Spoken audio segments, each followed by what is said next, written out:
Hello and welcome to another episode of Philippa Squared, Parenting by Design. We have with us the beautiful Naeidra Deery today, and we are talking about relationships after parenting or after becoming parents. So with me, I'm Philippa Scott, and I have the beautiful Pippa Cox with me. So hi, Pippa. Hello, Philippa. How are you today? Very good, thank you. And we have Naeidra. So hello and welcome to our podcast. Hello.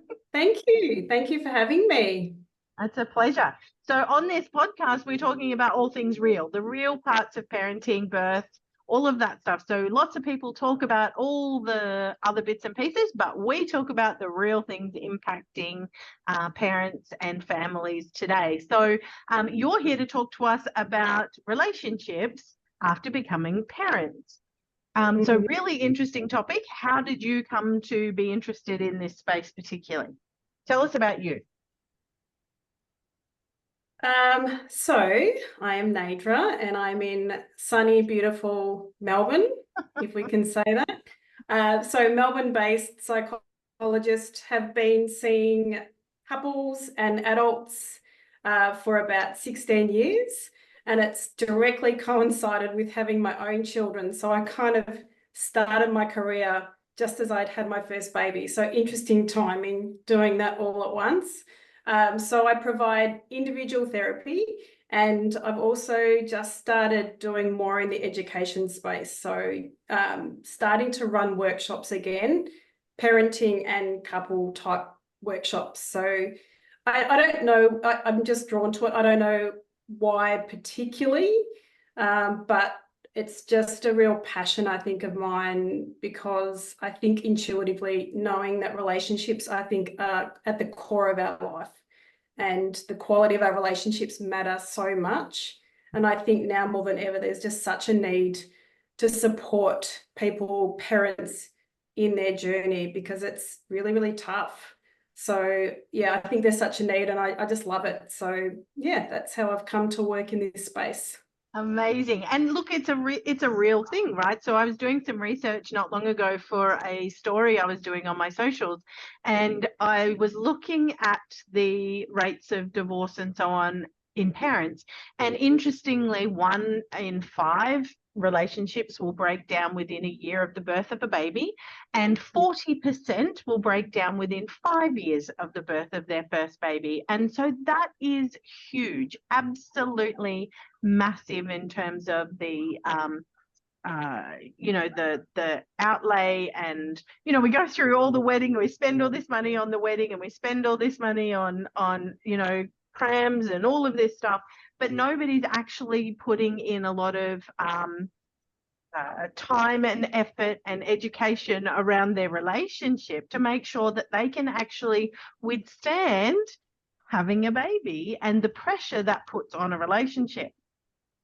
So what have you observed? What do you notice most in relationships and how they impact? I think you're so right. I think there's so much thinking around the immediate, the nice, people get married, and all of the stuff that babies will need. And I think, yeah, there is so much focus on that and not actually thinking through time and considering that this will probably be the biggest adjustment that a couple will have in their lifetime. So, there's not really much dialogue. I think when I ask people, how much thought did you give it? What were you talking about? Like, what sort of questions were you asking each other? What sort of decisions did you make or consider before your baby actually came? And most people, I would say 90% would say, didn't even talk about it. Yeah. So I think for whatever reason, we're not even in that frame of mind to even consider it. Like, why are we not actually thinking about it? So where is that breakdown in either education in general? Should it happen at schools? And so I think, yeah, there's just not that like intrinsic focus on it in the first place. Yeah, absolutely. So I think couples that maybe people that have been exposed to therapy or they've pursued personal development, maybe they've kind of been exposed to that kind of thinking. Maybe I've had people in here that are depressed prior to, or anxious, or whatever the mental health concern is prior to having children. And so maybe some of those questions have come up already. But for the most part, I think people just haven't considered it and considered the change. And they don't know what they don't know, you know, like when you haven't experienced it firsthand, I think it's one of those things in life that you cannot know what it's like until you've done it. Yeah, and I don't think there's a lot of real conversation around this kind of thing, right? People are trying to just look like they're doing fine and that they've got it nailed, and, you know, we're all very Instagram friendly, but that's not real life, right? And we're not talking about the fact that any cracks in your relationship, any cracks in who you are, will be amplified through pregnancy, birth, and being a parent. It's not that everything will magically bring you closer together. No, any problems are going to show up in expansion when a baby is added to it, because it's like a pressure system, right? And it can bring people closer together if they seek the right services. It's funny because I have a parenting program that I do, and parent people are like, oh, I want to come and, you know, I'll do the program. Are you going to teach me about tantrums and all of this other stuff? And I said, that's not where we're starting. We are starting with, what are your values as a parent? What are your intentions as parents? And how do you get on the same page? Have you even talked about what's important to each of you in your parenting? Because it's not even about who's doing the nighttime nappies and who's doing the cleaning and all of that stuff. What the real stuff is about, underlying our mental health and what we perceive to be the important parts of parenting. And most people never have that discussion, and it can be quite confronting to them to do that work. Have you found that? Yeah, absolutely. And I think, like, when I ran my most recent workshop, some of the questions I asked as reflection before people came was like, why did you become a parent? And what do you think is all of a parent? So really trying to get back to that underlying, like, what is the philosophy that you're adopting? What are your values? Like, what is your role? And how do you do that together?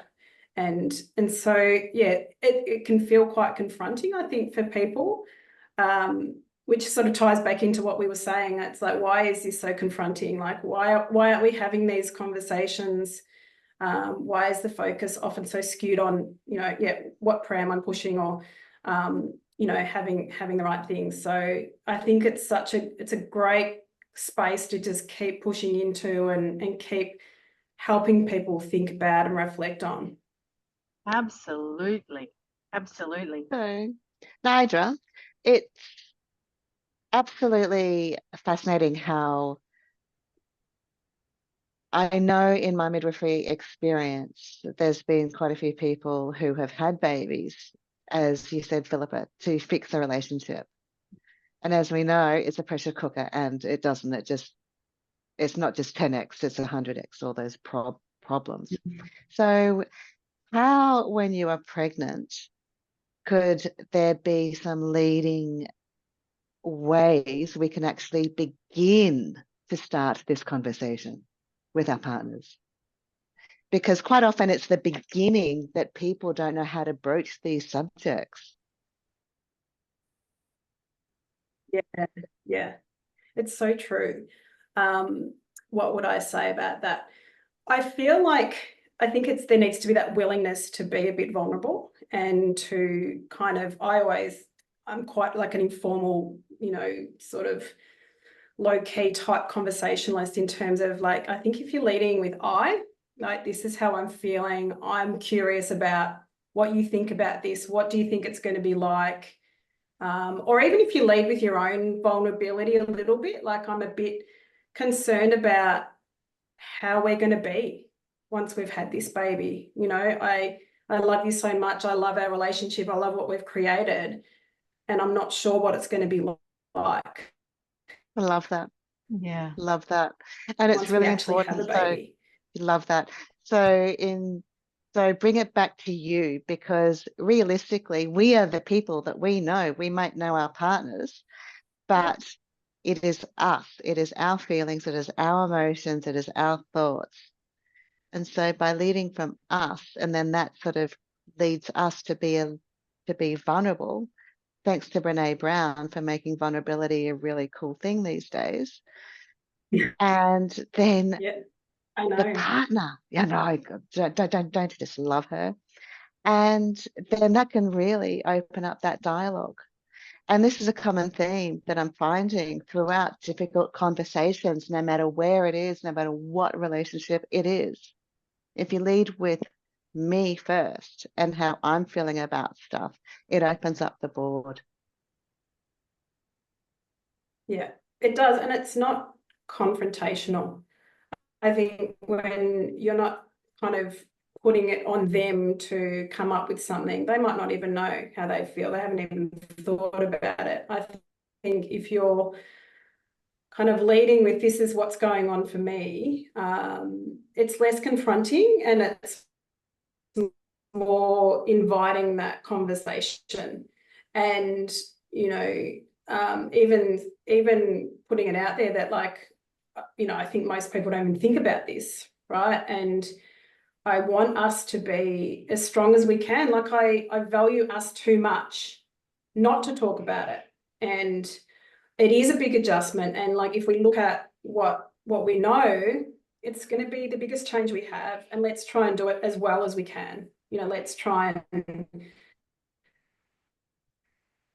Beautiful nuggets. keep our connection Beautiful. as strong as we can. Yeah. What do you think? Beautiful nuggets. What do you think the biggest, because we talk a lot about things like birth trauma, we talk a lot about matrescence, and I think, you know, and I've talked a lot on the podcast because birth trauma is kind of my space, that the partners having birth trauma in and of itself often leads to a detachment, because that loss of control means that often the partner will pull away and go into more of an avoidance scenario, Yeah. and go into something that they can feel more control over, because birth is certainly not something that anyone can control, and so there's that aspect. But often, and in my practice, I see a lot of women who have birth trauma, and yes, there's the obstetric violence side of that birth trauma, but there's also a huge amount of feeling resentment towards partners because of their not showing up, because they didn't listen in the classes, or whatever the case it may be, but they felt like they were let down by their partner. And so there's this resentment, and then because the partner didn't show up, and then there's the pushing away and all the other things that happen in that space, and then partners of course move away because they're being pushed away. But then there's a whole journey in that matrescence of losing your pre-baby self, going into from maiden to mother. And that's a journey that is unsupported in our culture. And then, of course, the partner's expected to be all and do all because there's no village. And that's like, this is massive stuff. This is like having a complete life change, and often without any capacity to lean on a village or to talk to anyone about what might be going on, or have guidance even. You know, everybody's too afraid to say, hey, have you thought about? Or, you know, this is what happened for me. Nobody wants to get involved in anybody else's life. And so then women are left without actually having anyone to hear from or be guided by. And men too, like they're not having these conversations with other men or even their parents. Yeah. Yeah. All of that. All of that. So true. Yeah. Yeah. And it's So, yeah. Go ahead, yeah, it's massive, because I mean, when, as you said, Philippa, when you go and have a baby for the first time, even for the second time and the third time, yeah, the first time is the biggest, because you are becoming the maiden to the mother, and your identity is changing like you wouldn't believe.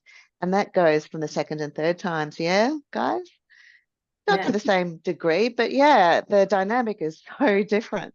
isn't it? That's right. Yeah. And ridiculously different. And that, with every baby, puts added pressure on relationships. Yeah. Yeah. So someone's having, they've had their babies, Mm-hmm. their babies are in their arms and everything like that. Their relationship is going down, or even if it's not going down, when they've had their relationship, or when they've had their baby, I should say, not their relationship, they've already got their relationship, haven't they? How can people keep those lines of communication open? How can we protect and preserve and just increase the beauty of that relationship, of the mum and dad relationship? All right. So we're post baby. Is that where We we're are at? very post baby. Yes, Okay. we are post either 1, 2, or 3 babies. Yeah. Okay. 4 or 5 if you're really keen. Yeah. Yeah. All right. We'll just add a few more in. That's okay. I think we have to go with the assumption then, don't like assuming, but let's assume that both people really value the connection. So Yep. if they didn't, that would be a whole nother problem. But say that the relationship is really important to both parties. I think it's acknowledging that our relationship really matters to me. And because I think if you think about one of our core needs as a human is connection. So that is an enduring need that we all have. And that will be different types of connection, but you think about that intimate connection is so, so crucial. We don't have to have one, but when we are in that connection, we're wanting it to be good. Like I don't think anyone would say, oh, I don't really want a good quality relationship. Of course we do. So I think it's acknowledging, like I guess I recommended before, is to acknowledge that you actually really matter to me, and that recognizing that there has been such a change and we are adjusting and evolving in this space. So I think it's acknowledging that yes, we want this to work, we want to stay connected, and it's changed. And we're constantly adjusting to what life is now. And it's kind of, I think I love an open-ended question. So how do we maintain our connection? What do we want to do? How can we do that together? So I think it's going to look differently for different people. I think sometimes people might have more scope to have more time. So if that permits, but it kind of makes sense that you actually need time, quality time with your partner without your children. So I think if you can think about how can we create some space where it's just about us and our relationship. So we I all think think we all think that that's impossible to do, but the kids go to bed at some point. And look, I actually found that was harder to do with older children to some degree, because they don't go to bed until after we do, right? Yeah. Like that's where I'm at. night hours. Like, good night, kids. Going to bed. That's it. As the circadian rhythm changes in teen years, they're up after me, and then and then my husband's up at 4 a.m. and off to work. So it actually got harder in that space. But then, but then there's also the benefit of being able to just wave goodbye and say, we're going out for dinner, see you later. Sort yourselves out. So there can be pluses and minuses there, depending on how busy your kid's sporting and the extracurricular is. But it's actually a matter of making the time there, right? And if you're not in that space, if you're in the space still of young children and you don't have a village, this is a really good opportunity to actually start looking to create your village. And when my kids were little, we had a couple of things that really worked for us. First of all, I had time with my girlfriends. We had Yummy Mummy night once a month. It was not negotiable. I was going, he had the kids, unless they were breastfeeding and still in arms. And we did all sorts of things, from laser tag to movies to, they had me belly dancing at one. We did all sorts of fun things. But we also had what was a babysitting club, right? So we had tokens. And everybody started their membership with 8 tokens. Every token got you an hour of babysitting, and you swapped tokens with another mum in the club or another person in the club, and we looked after each other's children, so that we could have family time or couple time.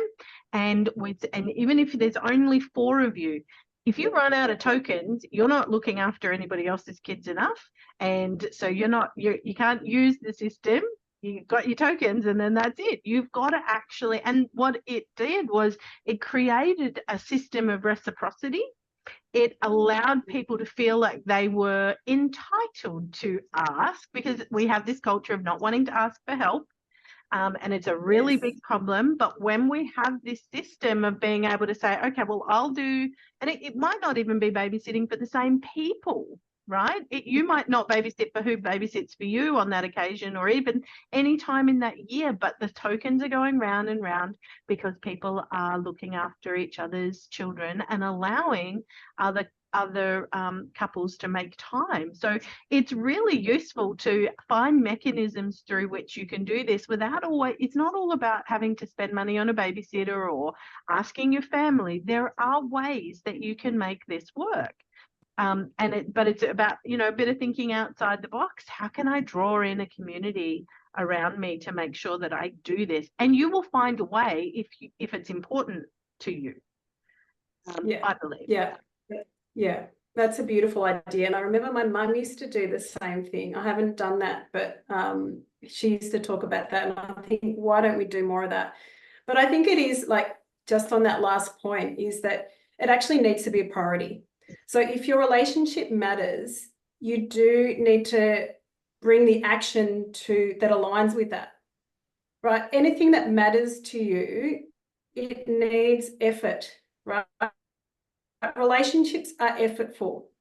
That doesn't mean it necessarily is hard. It will be hard at times, but anything that is worth having takes effort, and you need to nurture that. So I think if you think about what we pour into our children, you think about how much effort we put into caring for them and the resources that we use, our own resources and external resources. So it's the same thing with our relationship, that we have to kind of bring that consciousness and that effort to it, because it does take effort. But I think the more that you can kind of prioritize that, however that looks. So even if it's a date night inside your home, right? Say Friday night, if our kids are smaller, hopefully they're in bed. If not, they're older. We just say that's our time where, even not having technology out, put away your phone, right? We don't need to be next to each other on the couch watching something and being on our laptop and our phone, right? How many people do that?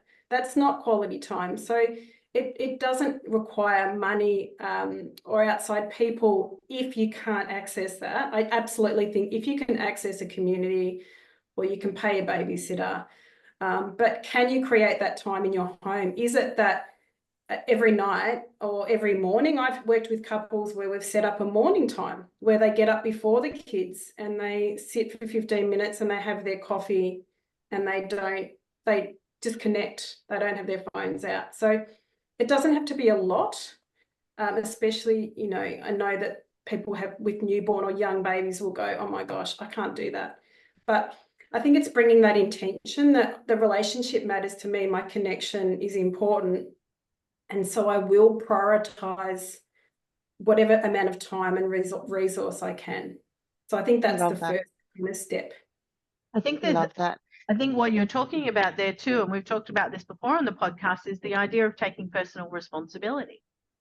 So there's, first of all, we're taking personal responsibility for the fact that we are one half of a relationship, and it requires both our efforts to make the choice every day to continue to love that person and to continue to invest in that relationship.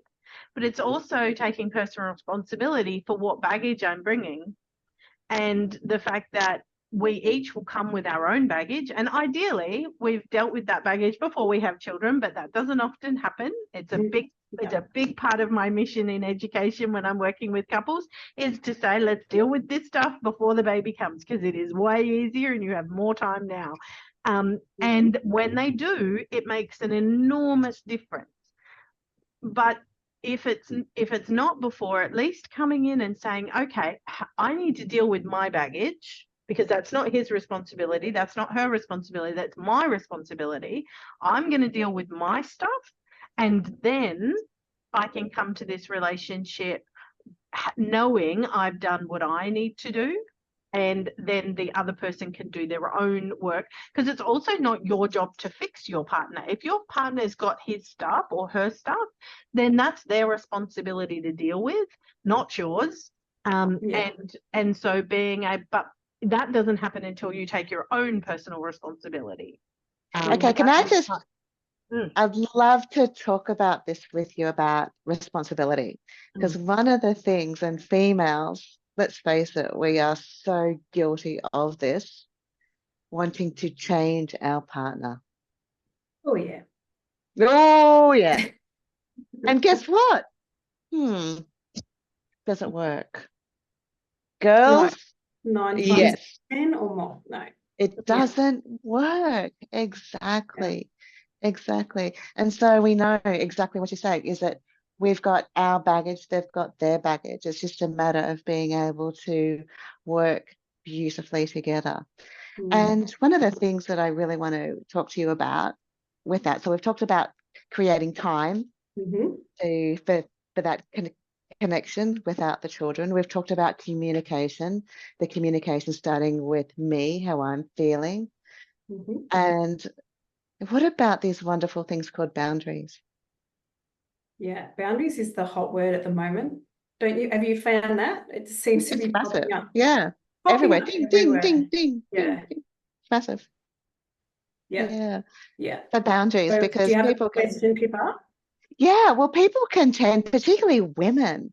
Women tend to be people pleasers. There seems to be a lot more, from my experience, a lot more people pleasers in women than in men, because we have sort of socialized. It's part of our DNA, sure, but we're also socialized into people pleasing. Yeah. And so for women who they work, they do their housework, they cook, they clean, they take care of their kids, their bucket is overflowing. And a husband, which I'm sorry, I'm being very general here, I'm being very general, or a wife, I should say, husband or a wife, they go out and they work as well. But then sometimes there seems to be very unequal jobs or responsibilities within a household. And that can just increase and increase and increase and then blow up. So if we're talking about boundaries in that respect, and I'm talking about that because I know it's really common, what would you say? How can we talk about that? And so people can actually, couples can have a nice, easy time of it without feeling all stomped over all the time. Yeah. So if you have thought about this before children, great conversation to have, even like just any coupleship where I guess maybe they're living together, because I think that's where you kind of see more of this and the role confusion, or the role, who takes responsibility. So in an ideal scenario, like we might have talked about, well, what are our roles? What do you, who does this? Like, and again, you can kind of not say, you should do this or I should do that. I think it could be, well, again, it's like, well, we have all of these responsibilities. Like, how do we tackle that? So it's not really putting that on anyone. But I think, so it could be ideally a conversation that we have before children. But if not, I think as soon as we can look at that division of labour and kind of understand how that's playing out, because I think, as you both have alluded to, like our baggage and the stuff, all of our beliefs and our previous history and what we saw modelled to us all kind of gets put in the melting pot here. So I think the more that we can kind of touch into that and be aware of it and bring it to the awareness, well, okay, well, who should do the cooking? Like, whose role is that? So really start to articulate as early as you can, like, well, how do we navigate all of the different responsibilities or roles that need to be done, or the different chores? So I think, again, it's like, if you can come at it as a general curiosity and not not blaming or not kind of expecting or assuming that because I'm a woman, I should do all the cooking or the laundry.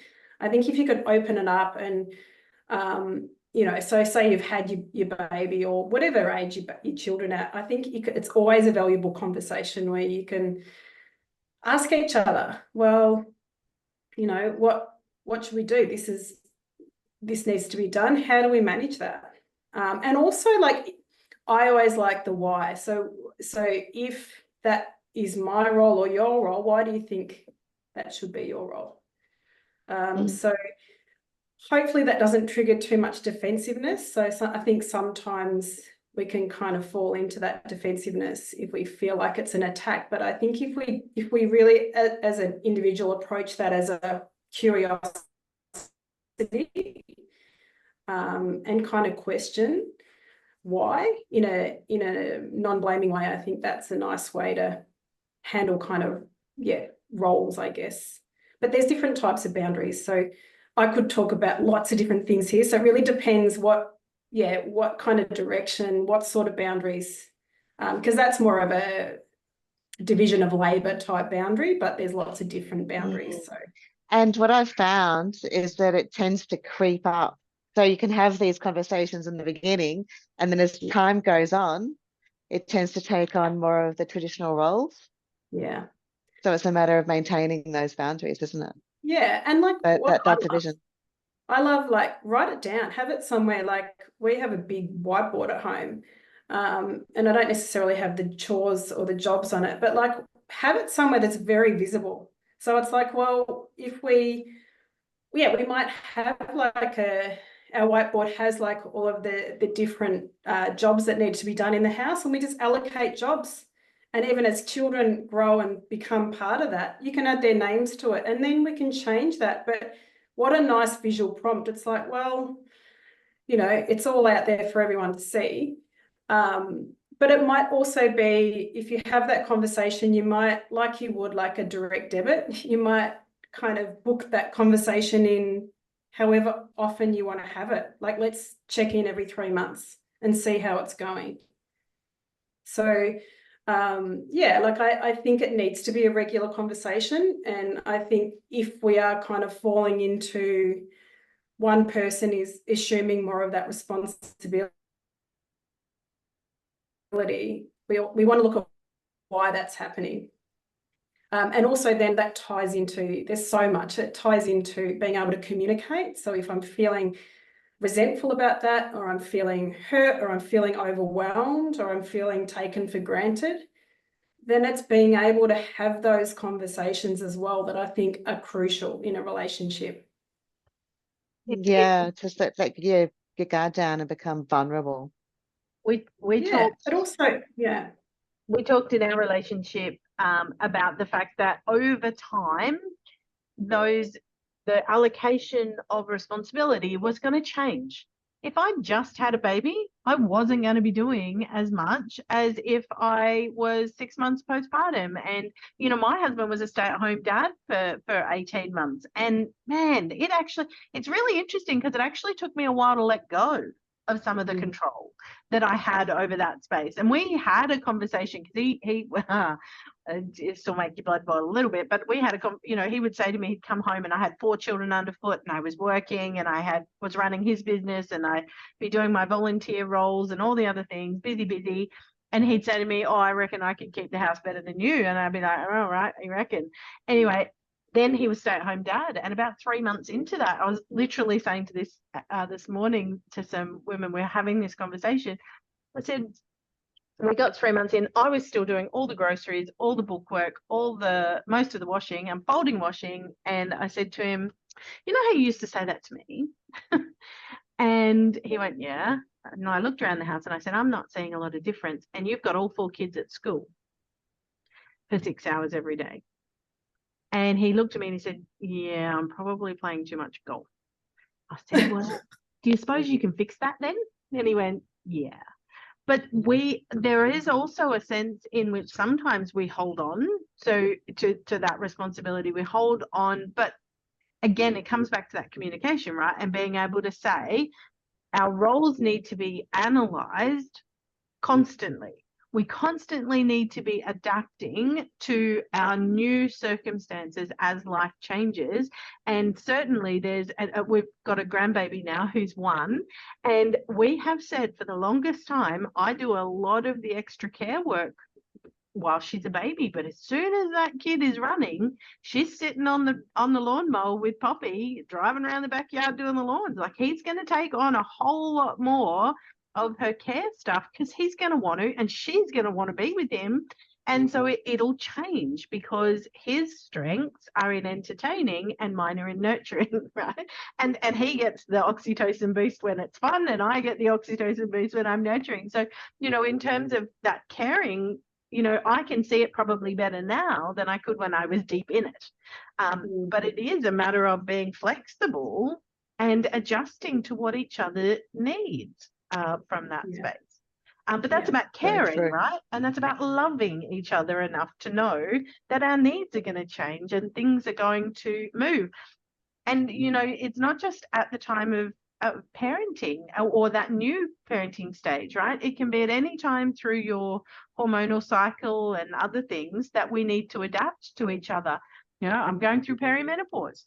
Things have changed for me. That's a whole new learning curve for my husband. And that's okay, but he needs to be willing to learn it. And I need to be willing to share where I'm at. And that applies to every stage of the relationship, I think. Do you agree? Yes, 100%. I think it's always like change is the only constant, as they say. So I feel like it's understanding that it does evolve and you evolve and things change so rapidly with everyone as time goes on. So yeah, absolutely being adaptable and knowing that you can't have a conversation once and tick it off and say, well, that's done.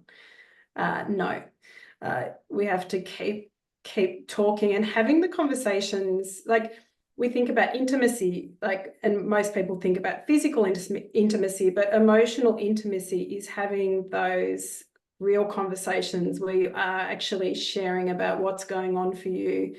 Or if you're not happy about something in the relationship, it's having that courage to bring that up.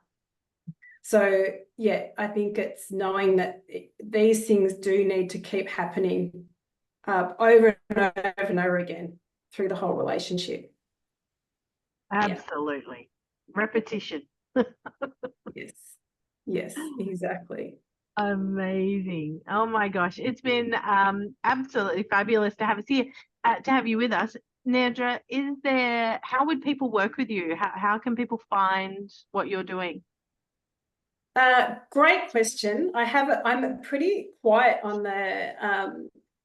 on socials and in the land of the internet, but I do work within a clinic called Superwell, so all one word, so superwell.com.au, so you can kind of check out my profile on there, and people can contact me directly on my email address, which I can provide for you guys. So they want to reach out and kind of find out what I do for something else, they can absolutely reach out to me and I can get back to them for sure. Amazing. Thank you. Pippa, did you have any last questions? Beautiful. No, that was just a gorgeous conversation. Thank you, Naeidra. It was lovely. Oh, you guys are welcome. Yeah, it was really, really fun. Thank you for having a chat.